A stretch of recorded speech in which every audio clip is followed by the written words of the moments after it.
Hey everyone, it's your host Marcus Norman of Gentleman Style Podcast Show. And today I have an incredible man that we are going to be talking and having a discussion around virtual digital real estate. And this is a fun topic. This is a topic I haven't had the pleasure to discuss and share insight and wisdom. And I actually found somebody for you guys, Mr. Luke Van Dierver. He's escaped the rat race. He has escaped what most know as a 9-to-5 job by building simple websites that bring real customers and then renting those sites out to local businesses like digital billboards. And he has marketed and branded himself as the Grand Poobah. I'm going to call him that.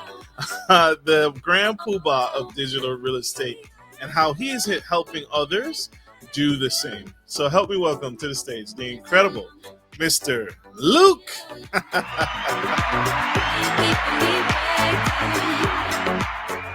Thank you. What's going on, Marcus? What's going on with you, sir? It is a pleasure and an honor to have you here on the Gentleman Style Podcast Show today. You are fantastic. Absolutely. Sir, I want to ask, because there's always a story, and I like to get the wisdom from experts, because that has made you who you are.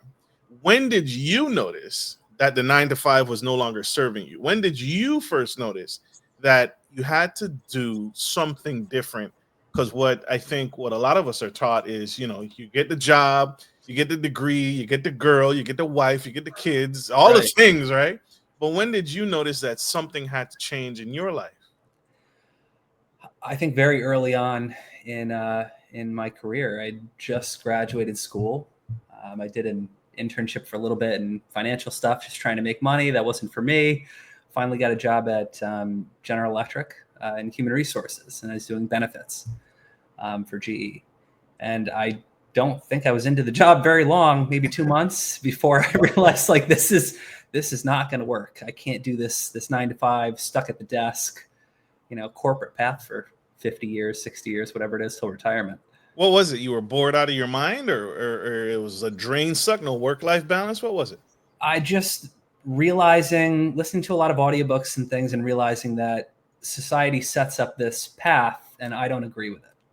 This idea that you just have to, you go to college, you enjoy your life for 4 years, then you get out of it, you get a job, and now, it's time to be responsible, and you're just going to work and be part of the system, right? Cog in the wheel, and you're just going to work for 50 years. And then hopefully at the end, you have enough money where you can retire and not have to do a part-time job or something else. And that little bit of money, you're supposed to go enjoy yourself when you're old and falling apart and can no longer move. Now you're going to go travel and enjoy your life. The just timing never made any sense to me. And it's like, I'm not waiting that long. Absolutely. I want to dive on your belief systems, because I've heard you said, as Lil Birdie told me, I've heard you said his time is more valuable than money. Yeah. And you truly believe that. How did that belief shape your business model and what you coach to and mentored? It's just, it's huge. I've talked to a lot of very wealthy people. I was at a event with Myron Golden at one point. He was talking about time versus money, and I really liked what he said. And it's just, time is invaluable because it's a limited asset, right? You can't get it back. It doesn't. You could be 65, and you'd pay me, if I told you were going to die tomorrow, what would you do? If give up $1 billion to live one more day, you wouldn't care about the money. It would just be to have more time, right? So why don't we take that mindset and use it now? So if our time is that valuable, you need some money, but time is the more critical thing to work on. Get that back. Absolutely. Love that. You are reminding me of what I've now heard. This is a new, and I'm excited for the concept, and I'm excited for the thoughts, because traditionally, right, we've been taught you need to save your money, invest your money. Yeah. And the great example you just brought up, and he had a friend. The example was, he had a friend, and he was constantly telling that friend, you need to save. The friend was traveling, using his resources, using his money to travel, sightsee, visit the world. And he always was telling him, hey, you need to save. You need to stop traveling so much. You need to stop doing all these things. and wasting your money. Yeah. And then the friend got cancer. And now he looked at that and said, "Wow, I that was bad advice." Because his time was now limited. His time was now cut short. The time Right. that we all fight for, the time that we're all trying to gain, was he truly wasting his time? I don't think so. I think most would agree. So powerful, powerful statement that you shared. Like that. Time is really the source, the resource. I think we're all gaining when we're shooting. So huge, huge shout out to you for that and teaching your students that. What fears did you have? What fears did you have to overcome when you left your corporate job at GE? Because GE is the creme de la creme, right? The benefit plan. Yeah. What? You left GE. Yeah. What fears did you have to overcome and work Yeah. through? Because I think that's not said enough. And people, we don't want to give the illusion that this is all glitz and glamour and Lamborghinis and Mercedes Benz, right? Yeah. Can you share some of yours? Yeah. I think, you trade one fear for a different one. So at the job, the fear is that you're wasting your life away. There are other things that you want to do. There are people you want to spend time with. We don't know how much time we have. And you're just wasting your life away doing something that to me doesn't feel impactful. I'm just a little, cog in a massive wheel, lots of red tape, nothing I can really do to make any kind of impact on anything. And it makes it feel kind of pointless, which really drags the day out. So you're just staring at the clock, waiting to get out. Now, doing what I'm doing now, it's completely flipped it. So instead of worrying about, am I going to have enough money? What happens if I get laid off? What happens if I can't pay my bills? All the money stuff is gone.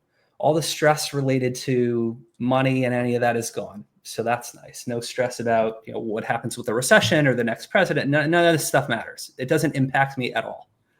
The thing now is, what do I do with the time? Which I never thought about before, because it's like my goal was just get out, free myself so I don't have to do this all the time. But now all of your friends, all of your family, everyone still works, right? Some people have their businesses. They're there all the time. Some people are at the 9 to 5, whatever. But like, if you're free and you can just do whatever you want every day, what do you do with your time so you don't lose your mind? Because everybody else is still working. So none of your friends are free. Nobody else is free. So it's a different thing. So now it's more about finding fulfillment and other things. Love it.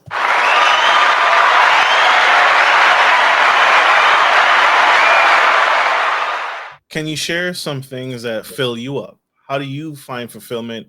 And I know this is kind of transcending, right? I don't want to give the delusion that people are gonna come to you and then they'll be financially free tomorrow. That's not the case. No, But you have worked yourself into a place where you have now defined your own freedom. What's a typical day like for you? What's freedom that you consider? What do you enjoy? it's something I'm actually trying to figure out. Mm. There are a lot of things I enjoy, but I find that you can't do them all the time. So like, one of the first things, the day I quit, I got out like early morning, 10:30, 11 a.m. I walked back. It's nice and sunny outside. You quit early. It's in New York City at 10. Yeah, I walked out early. I was like, I'm done with this. I'm out. And just on a Tuesday. And I walked. I was living in the city at the time. So I took the subway back to Queens. And I was walking back to my apartment. And it was this overwhelming feeling of, this is awesome. It's going to be like, college break. I got nothing to do. Nobody telling me what to do. This is going to be awesome. I'm going to have so much fun. And it lasted for about 2 weeks, just hanging out, watching shows. And then I'd like just gym in the middle of the day, do whatever I want. And it just started to get old because, again, everybody is also working. Everybody's got normal jobs. I'm like, I got to find something to kind of get a little bit of structure and create some fulfillment.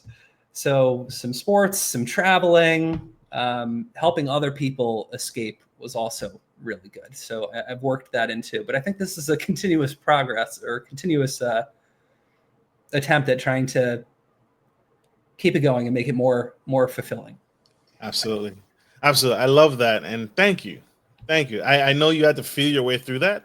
And that's what I wanted, right?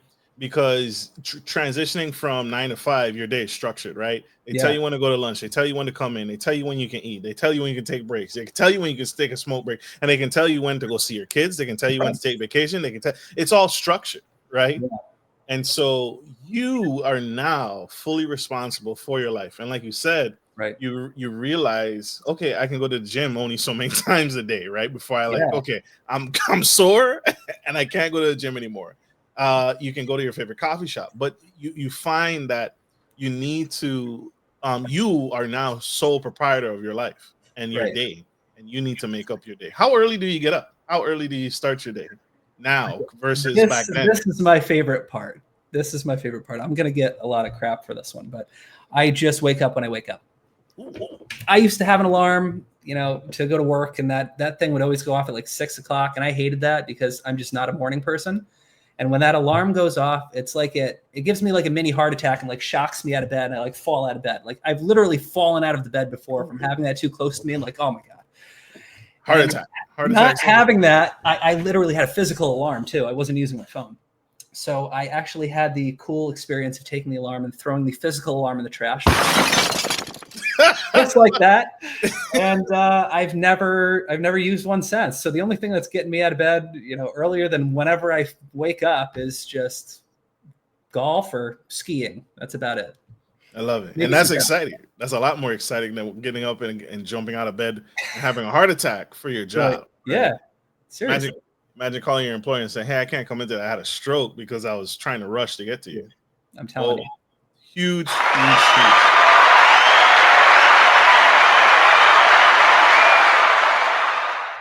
I want to talk about, you have knowledge and experience in eBay and Amazon.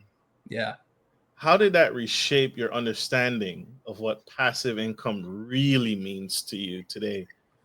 Because this is when it's a buzzword, right? Passive income, passive income everywhere.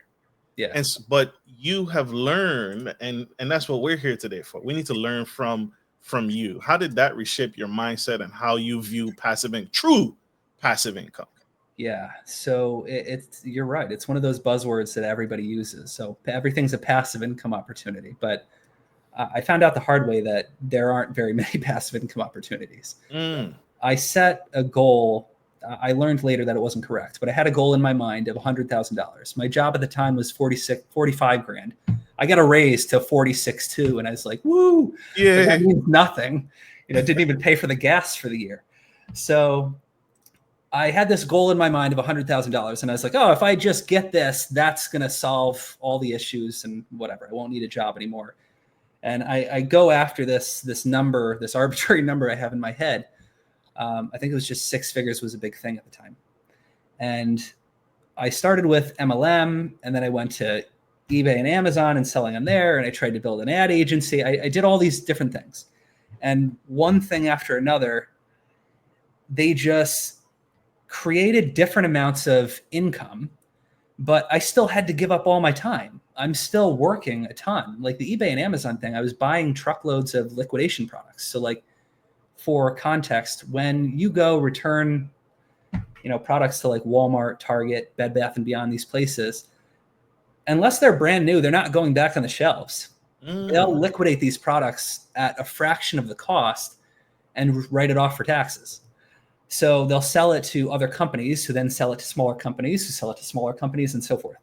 And through a friend, I had made a contact that was able to get us 18-wheeler truckloads of products. So we were paying $14,000 for a truckload of goods that would be worth $60,000-$70,000 retail. And then we'd sell them on eBay and Amazon. So it was actually working well. We got it up to 36 grand a month, which sounds awesome. But when you consider the fact that the warehouse we rented was $4,000 a month, and we were sitting there 7 days a week, like after work on weekends, up at 4 a.m, back at 11 o'clock at night, and just ongoing for like a year trying to build that up. and then consider like taxes and all of the other expenses and things that go in and splitting it with a partner, it's nothing. And again, your time is just disappearing. And after just doing side hustle after side hustle after side hustle and building up to a number and still not having time, I was like, there's got to be a better way to do this. And I eventually stumbled on it. I love it. I love it. Some would push back, and I know you've experienced this. Some would push back and say, well, you can outsource, right? Ugh. You can outsource, you can hire, you can get back your time by hiring. But to your point, that's another expense, right? Yeah, that's another expense, and you still have to manage them. That pushes the number even higher. Okay, I said this number, and I got to that number, and I still can't hire. So now I'm in order to hire, so I can get back my time, I need to generate more revenue, which takes more of your time. Right. So it's a continuous loop. You're right. It's also specifically for those two, the eBay and Amazon thing wasn't sustainable, because at one point, like, Amazon was our major account. We were kind of crushing it on both. And then that one just got shut down for a random reason that made no sense, because they could just turn you off with the flip of a switch. And like, imagine like if that's your livelihood and that just disappeared and we didn't have a backup plan, we would have been screwed. So luckily we had other things going, like other channels, but like you can't have things that are like that. You have to try to minimize the risk too. That's so true. And thank you for saying that. Thank you for speaking on that. It can go bust, and that's been known, right? A lot of influencers lost their mind when they lost TikTok. Yeah. Right. When the fear of TikTok was going away, when that was happening, oh my God, well, how do I make money? Right. So huge.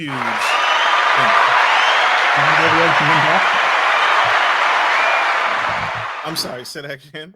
You just can't have all the eggs in one basket. You're true. So true. So now I want to touch on my favorite subject, digital real estate. Oh, yeah. You teach people to build digital real estate asset. First off, what is the definition of digital real estate? And then secondly, what makes digital asset truly valuable beyond just traffic and leads? I want to ask that there. So let's give some context. So when I say digital real estate, I'm talking about websites. And when a lot of people see a website, they just see a bunch of information that you just threw up on the web.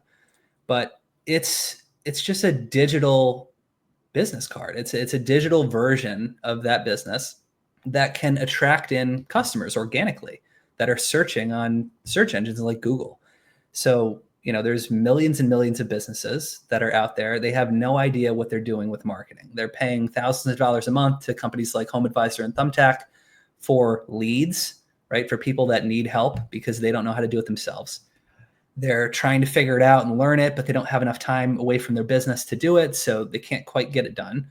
They're asking for referrals, but you can only go so far with that. So you're kind of stunted on your growth, or you're just paying for ads and losing tons and tons of money. Facebook ad costs and Google ad costs go through the roof. So there's not a lot of options for businesses to get, their own leads. This was really the perfect blue ocean strategy for me, because I saw this opportunity, and what I was doing was basically identifying a niche that looked like I could make a good amount of money with, whatever a good amount of money, and have it be low competition enough where I'm not going to have to do a ton of work after the upfront work to get a website up. And I would basically build a website in that niche. I'd get it to the top of the search results so that anytime somebody Googles whatever that niche is, I come up. People would call my site, and the software that I used would take that call and forward it to an actual business that does whatever the niche was. So I'll give you an example. Let's say, the roof is messed up in your house. It starts leaking. You got to call a roofer, but you don't know a roofer. So you're like, okay, you got the choice of, I'm going to try to DIY this, go over to Home Depot and start fixing the roof. Not very bright. Or you're going to go to Google and you're just going to go Google, roofer near me, roofing company near me, whatever, roofing service, roof repair, one of these things. So imagine how many people do that. Now, all day long. Oh my God. Yeah. Like 1,000 searches, 31% of those people will go to the number one spot right below the maps in the search. A large portion of them will go to the maps, those 3 people that show up locally. Some of them go to the ads, but the ads is looked at more as a nuisance. So the majority will go to the organic stuff. Now, if you take over that spot in the maps and the spot in the organic search, you control 60, 70% of the traffic for the page. So now that's the spot every business owner wants. And if we're sticking with the roofing example, let's say I'm in New York City, there's 200 roofers in New York City. There's only one number one spot for a certain amount of keywords. There might be like 20 great keywords. If I take over that spot for all 20 of them, I'm the guy. Everybody's calling me. All the customers that are searching for my busted roof repair, I need a roof installation, whatever, all of that comes to my site. So now my website is worth a ton of money and everybody wants it. And instead of selling leads to people like Home Advisor and Thumbtack do, I would just call up a roofer who wanted more work and negotiate a deal.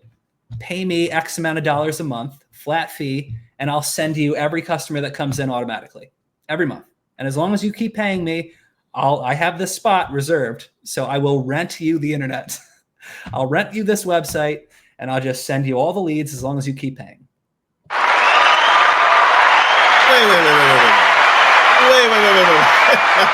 Wait. Okay. So you are educating me. So you get a monthly stipend from the business who is looking for lead generation. So you're not selling the whole website. Do you sell the website as well? No, you hold on to that website. I keep that website. That's a digital asset. It's like a physical property, but it pays me more. True, but so hear me out. You could say, I want 200. Hey, I've proven to you, right? A year goes by. This business has grown. Their money has grown. Their capital has grown. You can come back to that business because you've proven your system works and say, hey, man, you want to buy this website for me? And they can buy it for you for 6 figures. You could sell that digital asset for 6 figures. You're telling me you wouldn't? No, not a chance. Not a chance. Why not? Nope. That was a mistake. I did it before once. Okay. Mistake. Perfect. Can you share about that? Can you talk about what was the lesson out of there? Yeah. So, I mean, you have to understand why I wouldn't want to do it. And the why is because it's actually passive. If you pick the right niche and the right city where there's low enough competition that you're not going to have to do continuous work, and you get a website to that spot and you do it correctly, it's not generally going anywhere, which means it will keep bringing in leads because people will keep finding it. Because every month in a big enough city or the right area, somebody will need whatever the service is. It's why I really like blue collar stuff. Somebody's going to need their tree cut down. Somebody's going to need their toilet fixed. Somebody's going to need their driveway paved, whatever it is. And those people will keep coming, which means that website is valuable. So instead of selling it for one-time fee, I just keep it and I rent it out. And because the whole thing's automated after I build it, the leads go to them without me doing anything. So I'm just sitting here and the money keeps coming in because they keep getting the leads. But I'm not having to do anything to mess with the site and make it higher because it's already sitting at the top spot, just super glued there. So it's passive for me. What do I have to do? The only thing I do is check a call tracking software report that comes in to tell me, okay, calls are stable. Nothing's changed. Guess I don't have to worry about it. So I can like build more with my time, or I could just enjoy this one. So, I choose to just enjoy them and I build more too, but like it's interesting because it's like you don't have to work anymore if you set it up correctly the first time. So it's a lot, don't get me wrong, it's a lot of work up front, but after that, smooth sailing. So like I did make the mistake early on of doing this. I had a tree service site that was in Florida and the guy was paying me $1,000 a month. And he's like, hey, can I buy the site off you? And I sold it to him, but I only sold it to him for about a year's worth of rent. And now at this point, it really annoys me because that was, 9 years ago. So whatever $12,000 times 9 is how much I would have now instead of the 20 grand I got if I had just kept it. True. So true. This is huge. That was stupid. I just, whatever. No. It's So you learned, right? This is all learning because you've learned from that. And this is how people learning from you, right, can grow. SaaS, right? Another buzzword, SaaS, SaaS Mm. businesses, Yep. providing services, subscription services. He provides a subscription service.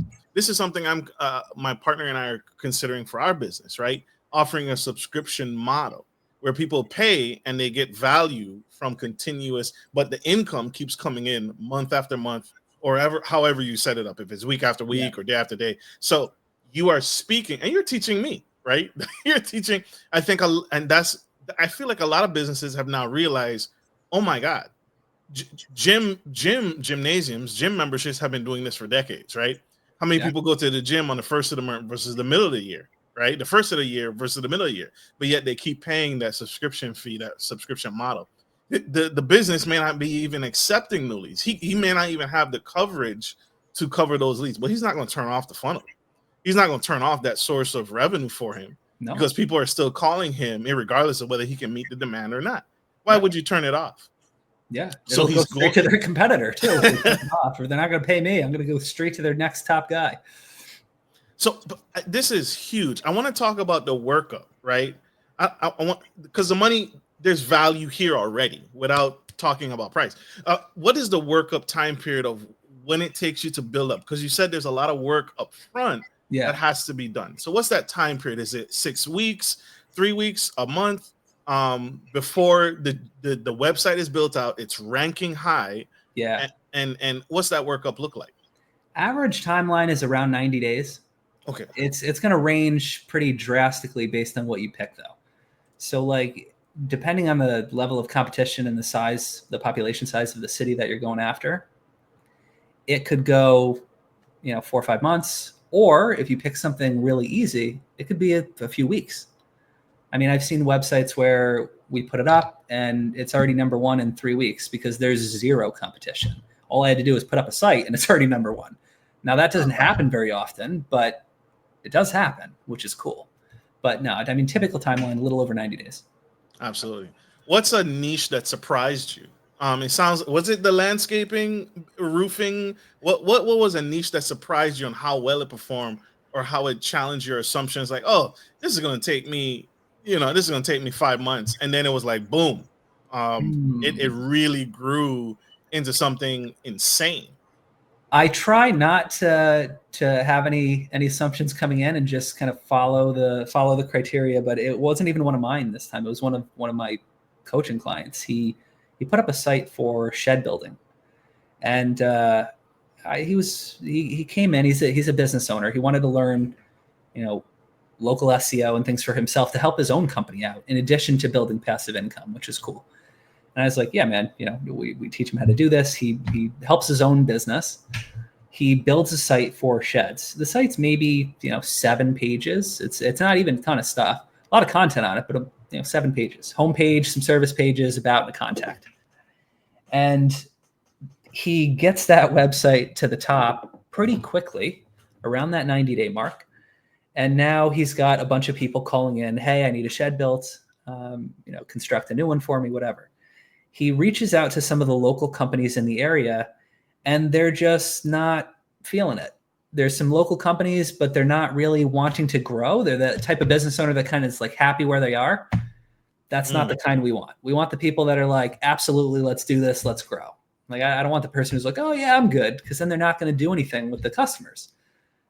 So he's trying to find the right company to work with, and it's either like national chains or those few, because he didn't pick the ideal city, but he picked a good niche. And what ended up happening was he decided to just hire subcontractors, and he built out a team. And that first year they did over $400,000 from shed construction off his 7-page website. What? Are you kidding me? No, I was shocked because I hadn't heard from him in a while, right? We got our community. He posted about something, and I was like, oh, I forgot about him. I wonder how he's doing. So I reached out, and I was like, let's talk. So we hop on a call just like this, and I'm like, so how'd it do? What's going on? And he's like, oh yeah. And he's just telling me about the site, and I was like, you did what? And I'm like, so that was last year, right? I'm like, what's it for this year? What's the number? And he's like, oh, we're over 500,000 this year. I haven't added it. We're not done with the year yet, though. We still got a month to go. I'm like, what? That was awesome. I was like, dude, you created a $500,000 company with a 7-page website. That is insane. It's just sick. That's what you can do if you pick the right niches and cities to go after, and you follow a process.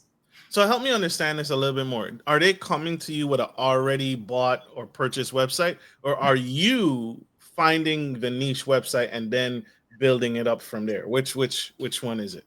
No, so people are coming in with zero knowledge of anything, and they're learning how to first how Google works, because that's helpful to know. Because once you know how it works, things start to make a little bit more sense when you're looking at it. Then how to research different niches to see if it fits the criteria, different cities to see if it fits the criteria, and then how to put together a very simple drag and drop website with no code. Like I don't know how to write any kind of code or anything. Just use a little builder and I drag stuff onto the screen, publish. I don't even have to do it anymore because I have a VA do it for me now. But it's simple enough where I could do that without having any kind of technical knowledge.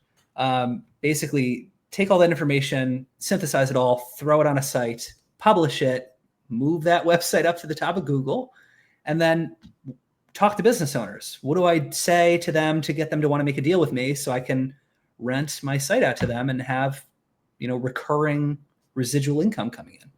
Absolutely. So just end to end. Absolutely. So again, I want to dig. I want to have a clear understanding of the audience, and I'm being selfish here. I'm being a little selfish here. Are you teaching the business owner how to build, or I'm understanding you build the whole thing soup to nuts, and then you sell that rental real estate to generate leads? I get you. So here's the distinction. There's two different things. Yeah. Let me back up. I was originally building I'm not contacting any business owners or anything up front. I mean, you can. I don't typically do it. I usually just build something. I'll identify something that looks profitable in the market, and I'll just look through it. I'm like, okay, this one looks like it's going to make money, and this will be good if I can get it to the top. I go build something. Now people start calling me. Customers are calling. Lots of ways to handle this. Let it go to voicemail. You could have somebody else handle it. I could answer the phone and pretend I'm a secretary, just take down the info. But I'm going to collect the information on the lead. So you're the customer, your roof's busted. You call me, hey, I need roof repair. I'm like, all right, yeah, cool. You need roof repair. All right. How bad is it? You tell me about it. Cool. Address. Cool. What's your phone number? Okay. All of our guys are busy. Let me give you a call back in like a couple hours. Now I go call a roofer locally. I'll look at the people who are paying for ads. I'll look at the people who are ranked terribly, like invisible in search, like 10 pages back. I'll call a few companies and be like, hey, I got a bunch of customers that want roofing like now. Do you do this service? Do you serve this area? And I'll try to qualify them a little bit. And if they sound like they can do what I need and they're good, and I've looked at their reviews and they look like they can do it, I will give them a few customers for free to just prove my service. And I'll be like, they'll love it. I'm not even going to say anything about it up front, try to charge them anything, just give it to them. Cool. Let me know how it goes. And just keep giving them customers just for a couple days. And then I'll call back in a few days and be like, how'd that go? And if it went well, which it always does, then we'll just have a conversation. I'll be like, cool. So you want 30, 40 more of those a month? And they're like, yeah. I'm like, great. Let's negotiate a fee. And they'll just pay me monthly to just keep doing that.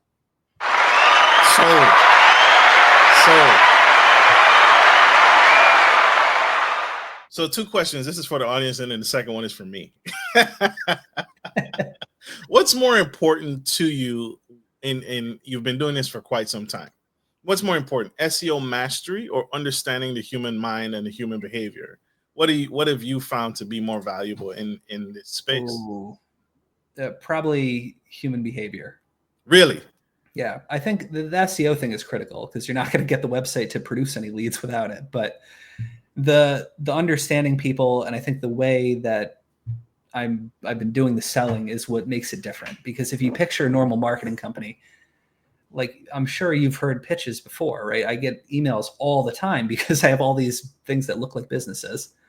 Just constant emails of like, hey, we can get you ranked number one, like pay us $4,000 a month, and 6 months from now, we'll have you number one and you'll make all this money. And I'm like, cool. So they're selling a promise and you have to trust them based on their word that they're going to be able to get you results. But the problem is a lot of business owners have been screwed a lot of times, so they're not trusting that. So I just didn't want to approach it like that. I didn't want to have that slimy salesman, car sales feeling. I thought, let me just get the results in advance, give them the proof up front. Like, here it is. I don't have to prove anything. Here's the customers. Like, I don't have to prove I could do it. There they are. And I'll just give them all that value. And if they see the value in continuing to work with me, then they'll want to pay for it if they have a brain. If they don't, then I'll find somebody else who does. That's fair. That's fair. That's fair. That's fair. So my self-serving question now, is, have you built out any frameworks, websites in mental health space, right? Have you built out any? I have not. You have not. I have not. Okay. I've not touched mental health. I stick mainly with blue collar, just because that's what I did up front. But interestingly enough, a couple of my students are doing that. So you have students that are doing this? I do. Okay. Yeah. So you can in turn, so someone can still reach out to you on your website and you can refer them to one of your students. Oh, yeah.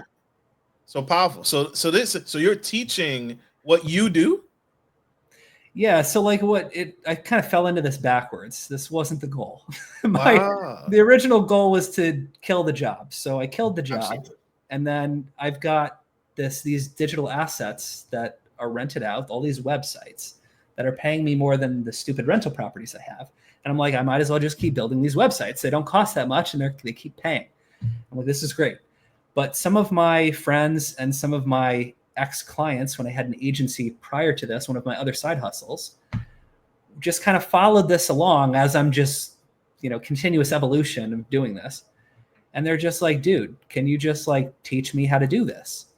And originally I was kind of pushing this away. I'm like, no, I don't. I'm like, I got my time. I finally got it. I'm free. I don't want to deal with this. I want to do my thing. No.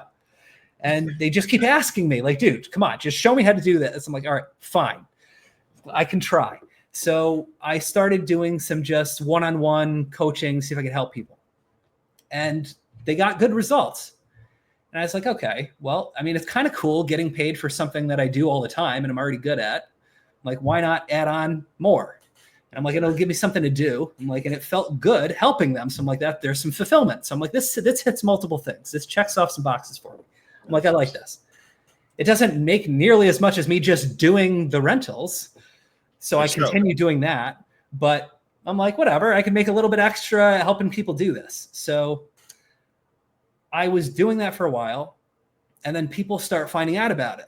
And like, I wasn't advertising or anything. People just keep referring people to me and whatever. So people keep coming in and I'm like, all right. And now it's turning into a job because I can't do one-on-one and I'm answering the same question 87 times and I'm having meetings and my calendar is now becoming packed again. Like when I had a job, I'm like, okay, I'm going the opposite direction. This is not what we want to do. Right. So I switched it to more of group coaching, and I have a community where people can post questions and things, and I'm in there and I can answer things, but everybody sees the answer. So it's like I can help everybody at once instead of having individual calls all the time. And then I have a weekly call. So I can hop on a call, people can bring their stuff, and I'll just help them fix whatever they're working on, stuck on, questions on all at once if they want to like engage live.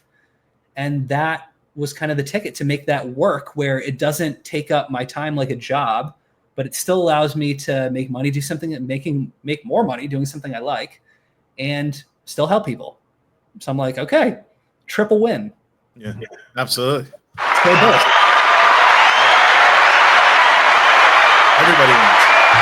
Everybody wins. How do you handle people who are skeptical about technology?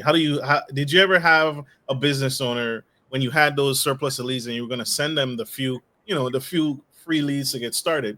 Have you ever had a client or a potential client skeptical around technology? Oh, it's still face to face. Knocking on doors is the way to go. Traditional B2B sales or person to person sales is the way to go. I don't believe in website leads. I'm going to spend thousands of money and I'm going to pay you, and then I'm going to contact these leads and they're going to be bogus. Have you ever come across those types of clients who just don't believe that the technology is there? I've not many.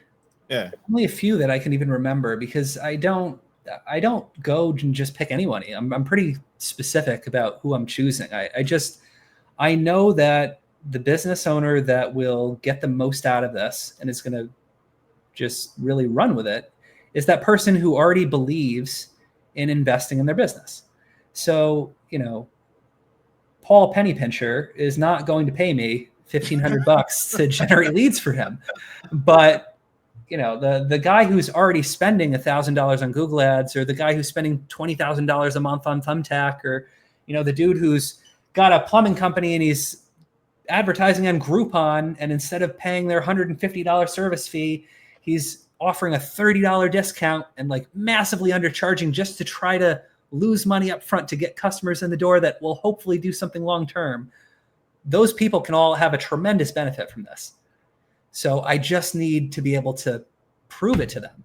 So I let the leads, or I say leads, but I shouldn't say that. I let the customers do the talking. Customers who need stuff right now, like, that's money. People need those services. If they're not going to you, they're going to the next guy on the list, just whoever's next in line. And if you're the top person, when you're ranked organically, the cool thing about that is people don't understand how Google works and that this can be manipulated. So they look at it and they're like, well, if they're number one, Google must have put them there for a reason. And that benefits us, because then they're like, well, I guess I don't have to call anybody else. They must be the best. So a lot of people who call the site, they're not even going to look at anybody else as long as you don't overcharge the crap out of them. So right. I just take those leads, or customers, and I hand it off to the business owner and let them test it out. And if they don't see the value after that, then they're not the right fit mentally. So I'm going to pick somebody else who's more sane. Absolutely. Absolutely. You teach people to build digital assets now. It was not the goal initially. And so can you share one thing? Can I ask one thing? What makes a digital asset truly valuable beyond just traffic and leads, if there is any? Can you share a nugget there that when someone who's thinking, because again, I thought, and everybody thinks it's SEO.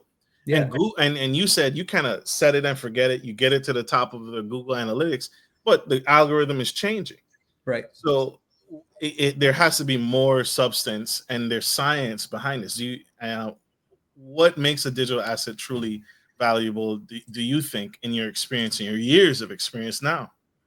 The thing that is making it so valuable for me means that I don't have to consistently touch it. Okay.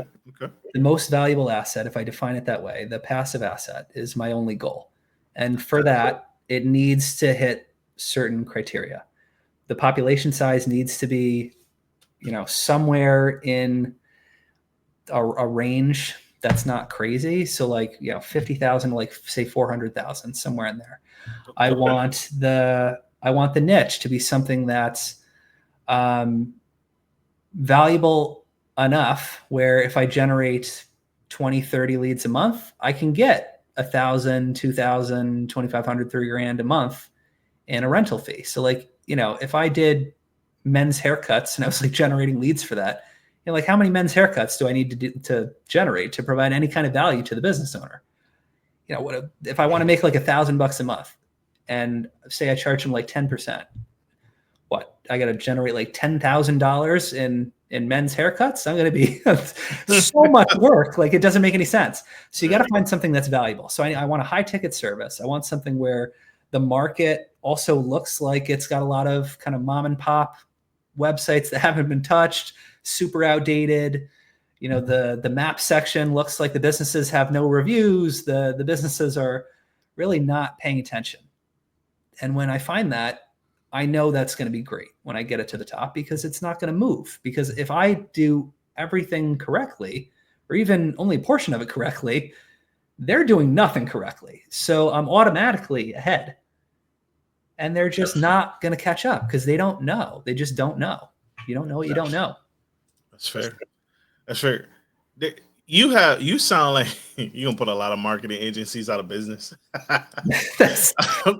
but I'm sure you've encountered that, right? I'm already paying this company, and so you send them the free leads. Have you caused any disruption there? Have people fired their current marketing agency?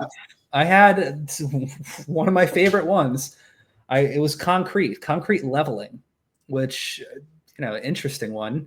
It's called mud jacking. That's like the other thing. Basically, like, concrete's not quite level on a driveway, sidewalk, whatever it is, wherever there's concrete. And they'll punch holes in the concrete, and they'll put like some kind of foam under there to even it out, or they'll jam a bunch of other stuff under there to like level it out. And I was trying to pitch this guy in Texas, and he originally was like, I'm paying $6,000. I think it was like I think it was $6,000 a month, something like that. For no, was it 6,000? I don't know, somewhere around there. It was a lot of money. They're paying him a lot of money every month to some marketing agency, and they were running ads and SEO for him. And I was like, ads is not my thing. I'm like, I used to do that, but I'm not touching that. I'm like, I'd be interested in taking over the SEO piece. This was like before I was renting websites, when I was still doing SEO, like right before. And I was like, can I just see what report they're giving you? And he sent me the report, and I looked at it, and the way it's written, it made it seem like they were doing a ton of work, and they weren't doing anything. The site was just sitting there. They were doing nothing. And they were showing keywords and things. And they're like, we ranked you for all these. And like, ranked you, meaning like we moved your website up for all these. But like the first 100 spots in Google, there's like 10 per page organically. The first 100 spots is all that will show up on most reports. It just won't go past 100. They'll stop just 99. It'll be like the top thing, or 100. And a lot of their stuff was in that like 70, 80, 90 range. And that's like bottom tier, 7, 8, 9 pages back. So I showed them a study. There's a study done by Search Engine Land, their marketing land, Search Engine Watch. There's other people that have done studies too since, but those are the two big ones. And the study showed that if you look at the first page, the majority of people don't go past that. The number one spot gets 31% of the traffic. The second gets 18. The third gets like 9.5, 9.6. And then the bottom half of the first page, like you're still looking at the first page of the results, spots 6 through 10 gets like 3%. So it's like nobody goes past those few spots. And now I'm thinking, why would that be? The only thing I can think of is like people are lazy and everybody appears to offer the same thing. So why am I going to go 20 pages deep and look through 57 different companies to try to find somebody? Why can't I just call the person that Google says is number one, or whoever the best is? So they just go to that. So I like showed him where he ranks, and I'm like, here's what the study says. So if say like 1,000 people search this, page 2 gets 4% for the whole page. You're on page 7, 8, and 9 for these keywords. Nobody is finding you. I'm like, so all of your traffic must be coming from ads. And he got really mad and he fired them. Of course. And I was like, but I don't want to do your ads. I'm like, I only want to do the SEO piece. And he's like, well, I don't trust them. And I'm like, well, I'm not doing your ads. But anyways, but that's what happened with that. I'm just like, it's interesting because I'm like, these people are getting screwed, and this happens a lot all over the place. And this is why everybody gets a bad rep for this industry. A lot of marketing companies just take advantage. They're charging a ton of money, delivering no results. And they're just like, oh, that's just Google. That's how it is. No, it's not.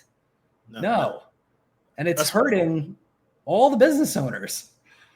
That's why it's called SEO optimization. One of the things when I first heard about SEO optimization is, it takes time. Yeah. But to me, yes, it's going to take time, right? But there should be a turning point where these leads should be coming more frequently, or that to me, because to me that's what true optimization is.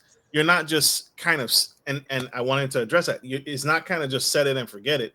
if only set it and forget it is going to get me the top ranking spot, then that's fine. But if I'm 7 pages in and you've set it and forget it, you're not serving me and I'm wasting money. Right. And so I need to get to that top spot. The data proves it. The science proves it. And so that's why I begged the question, and I wanted to dig deep into this to find out. So SEO optimization versus paid ads, because and unfortunately you don't do mental health practices. I'll connect you with somebody who does. It's okay. I appreciate you. I appreciate you, because that is truly finding quality clients, right? You spend thousands of dollars. That's what they really want, right? That's why you're paying $6,000 or whatever amount. That's why you're paying that. You need clients, right? You need clients. Any business that doesn't need clients, I don't know what you're doing. It can't be legal. It's the lifeblood. That's like oxygen. It's the lifeblood. Absolutely. Absolutely. This Mr. Luke Van Deer, spilling the tea on Gentleman Style Podcast Show. This is truly phenomenal. This is an epic conversation. I really enjoy this. I really enjoy this. Are there agencies or websites or niches that you don't work with primarily? What do you stay away from? You said service businesses, so the plumbers, the HVACs, those types of service. It sounds like you work with someone coming for you from a podcast and say, "Hey, can you help me get more viewers for my podcast?" Is that no or no go? No, I'm not. I don't touch any of that stuff. I stay in my lane. I like the service businesses, just local service businesses, local niche, because that's where you can find just gold mines, right? Like it's like blue ocean versus red ocean. Do I want to swim where all the other marketing companies are and everybody's competing? Or do I want to intentionally pick the spot where I know it's going to be easier because there's no competition there? I'd rather do that because I can just keep doing that and doing that and doing that. And my little tiny slice of this massive market is still a ton of money. So that's just what I pick. So like I won't do some of these other niches. Like example, like I always give the lawyer example, but like divorce lawyers. Could I do it for that? Sure. Would it be worth a ton of money? Absolutely. Is that the best use of my time for the money? Probably not. Because in the same time that I built one website and got that thing ranked and whatever that makes a month, I could have done like 30 of those shed sites. So why am I going to do the other one? So, I think this is learned experience, having tried all these different niches and screwed up lots of times and seen how long some of these take. Like, I don't want to do roofing and have it take 6 or 7 months. I don't want to do lawyers and have it take 6-7 months. I want something that's as fast as humanly possible. So I just get more passive stuff coming in. And the other thing is, like, even if you get it to the top, like, let's keep the divorce example. That's not something where I could just let it sit.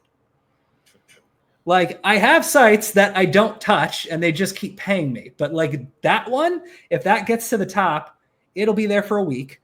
And then somebody new comes in the market. Maybe they spend a little bit more on ads or a little bit more on SEO that month, get a couple big links from some big sites. And now I'm number 2. And then I'm like, crap, now I got to do more stuff. I got to publish more content. I got to get more links. It's just more work. And I'm not interested in that. I want to front load as much as possible so I can enjoy my life. Absolutely. So that's something unique. So if you don't do ads, you don't want to work on ads, can you still work on the optimization of a website, even though the ads is managed by somebody else? Oh, I literally won't do it for anybody else. I won't work on somebody else's thing. The reason this works for me is because I'm building the asset. I own the asset. I control the asset. Fair. Yep. So it's like I can do what I want. I build it right from the start. I don't have to worry about the website that's already been touched by 7 other marketing companies and screwed up. I can start with the perfect template. I can build it up the way I need it to, and then it will be consistent. And if they want to rent that from me and I'll just funnel them customers all day long, cool. But I don't touch their stuff at all. They're on their own with that. Unless they want to learn how to do it, I'll teach them how to do it if they want to do it on their own. Makes sense. You've helped hundreds of people escape the rat race. Yeah. And that is a huge. Thank you. What's one transformation story that your students have come back and tell you that still gives you chills to this day? Oh God, there's so many good ones. Oh my God. You're not supposed to have favorites. I think this is like kids. What I do. Like your favorite kid. One of my students, Meow, Miao. You can Google her. She's been on other podcasts. It's cool. She came in. She was a nurse, so she was working, full time at a hospital, and it was during the whole COVID thing. So we're all, masked up. She's doing vaccinations and whatever, working crazy hours, and we had a call together, and we are just talking about things she's tried, other side hustles, and it was the same, very similar to my backstory. Kind of tried a bunch of things, made some money, wasn't able to like make enough to leave, couldn't get her time back. And I was like, this is going to be great. I just had a really good feeling about it. And she came in and she didn't really do anything for like 7-8 months. And I was kind of surprised. So, I like to check in and see how people are doing. And I was like going through the community, just kind of scrolling through. And I was like, I really thought she would have crushed it. I'm very surprised. But then something happened, and I don't remember what she said it was, but something just like clicked. I need to do this. And all of a sudden she's just on all the calls and she's putting in the stuff and actually like doing the work. She just no longer MIA. She's engaged now. And now fast forward 3.5 months, she's got enough sites up to kill the nursing job. So she leaves. She flies back home to China. She's visiting her mother, doesn't tell her what she's doing. She's just hanging out. She's there for like a month. And her mom goes, what are you doing here? Like, go back. Like, you bum, like, get a job. What? And she's like, no, I don't have to work anymore. And she's like, what do you mean? And she's like, I don't have to work. I replaced it. And she's like, well, I still don't want you here. That's enough. Like, go back home. But like, she was telling me all this and I was like, this is awesome. This is awesome. I'm like, I knew it. It just took longer than I expected. But people got to be like mentally in it. Absolutely. Shout out to your student. Oh, I forgot. Here's the best part. The side hustle. So I was on a podcast, the first one I ever did. She heard me on that, and that's how she found me. And then after we talked, she was invited to go on the same podcast. So she did the podcast, the same one I was on, like 2 years later. Coolest thing. It was like full circle moment. Showing. So here's the master, and now the student is speaking on the lessons. It was so cool. That is so dope. And for mom out there, mom, you're wrong. You're so wrong. Oh my God. Parents, Jesus. What's one question? What's a question that you wish a podcast host would ask you, but they never do? Ooh.